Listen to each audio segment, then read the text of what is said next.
அனைவருக்கும் இனிய வணக்கம். எங்கள் ஊரில் முளைப்பாரி திருவிழாவோட பாரம்பரியமான மாவிளக்கு திருவிழாவும் சேர்த்து நாங்கள் எடுக்கிறது வழக்கம். இதுதான் ஃபஸ்ட்டு முளைப்பாரி திருவிழாங்கிறது இப்போ ஒரு 10 வருஷமாக தான் கொண்டாடிக்கிட்டு இருக்கோம். ஆனால் ஆரம்பத்துலேருந்து நாங்கள் மாவிளக்கு திருவிழா தான் எங்களுக்கு பெஸ்ட்டு. எல்லோரும் இந்த அரிசி மாவில் மாவிளக்கு ரெடி பண்ணி விளக்கு போட்டு, இது எங்கள் ஊர் பிள்ளையார் கோயில். இங்கே ஃபஸ்ட்டு கொஞ்ச நேரம் வச்சு சாமி கும்பிட்டுட்டு அதுக்கப்புறம் எங்கள் அம்மன் கோயிலுக்கு கொண்டு போவோம். இதுதான் இங்கே மாவிளக்கு திருவிழாவோட ஒரு இது. ஆனால் இது நடக்கிறது அதிகாலை 3:30 மணி. இப்போ காலையில் 3:30 மணி இப்போது டயம்.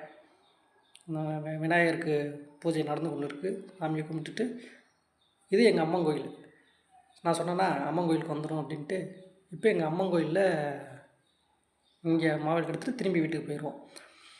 இங்கே பிரசாதனை கொடுத்துட்ருக்காரு. இந்த வராரு பாருங்க, இவர் தான் எங்கள் கிராம செயலாளர். இப்போ போகும்போது என்னை திட்டிட்டு போவார்.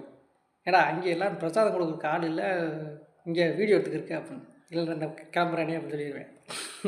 பிரசாதம் பொங்கல் வழங்கப்பட்டு கொண்டு இருக்கிறது. சாமியை நான் கிட்ட கொண்டு போகிறேன். சாமியை பார்த்து தரிசனம் பண்ணிக்கிறலாம். இதுதான் இப்போ நான் உறவுகளே எங்கள் ஊர் அம்மன் கோயில். எங்கள் ஊர் அம்மனோட பேர் அழகி மீனாள் அம்மன். அழகி மீனாள் அம்மன். வருஷம் மாவிளக்கும் முளைப்பாரியும் இந்த அம்மனுக்கு தான் நாங்கள் காணிக்கையாக படைக்கிறது. ஒவ்வொரு அம்மனுக்கும் வாகனம் இருக்கும்ல, அது மாதிரி எங்கள் அழகி மீனாள் அம்மனோட வாகனம் சிங்கம்.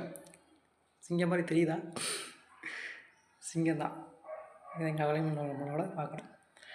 நன்றி, வணக்கம்.